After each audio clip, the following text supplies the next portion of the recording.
स्त्री रोग विशेषज्ञ हैं और महाराज जी कह रहे थे कि शुरू के सालों में मतलब ज्ञानतावश जब इनको पता नहीं था कि कर्म का प्रभाव, तो गर्भपात और नसबंदी आदि इसका किया था। अभी कुछ सालों से छोड़ रखा है महाराज जी। एक तो है कि एक ने लिखा कि पुराने पाप जो हो गया उसका दोष मुझे जो लगे हैं या तो उसका प्रायश्चित कैसे है, और दूसरे कह रहे हैं कि अगर हम किसी को मना कर देते हैं वो कहीं और जाके सफाई करा लेते हैं या फिर उसको स्त्री को या बच्चे को कुछ हो जाता है तो उसका अपराध इनको तो नहीं लगेगा? नहीं, मना कर देना ठीक है, हम तुम्हारा पाप कर्म नहीं करेंगे, ये मना हमारा तो भारतीय कानून भी इस बात का विरोध करता है।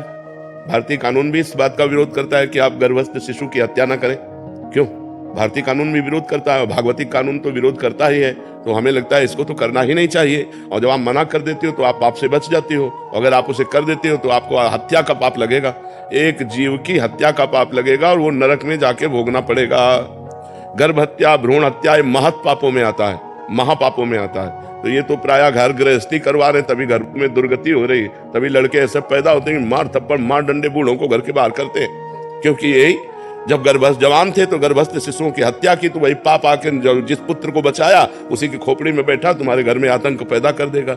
इसलिए बहुत सौम्य शांत भाव से अभी जो पाप हो चुके हैं उनका प्रायश्चित कर लो। श्रीमद् भागवत का 7 दिन का पाठ करवाओ संस्कृत से, और भगवान के परम पावन तीर्थ है उन तीर्थों में अवगाहन करो, भगवान की शरण में होकर के प्रार्थना करो कि भूल से जो हमसे पाप हो गए ना क्षमा करो, आगे हमसे गलतियां नहीं होंगी।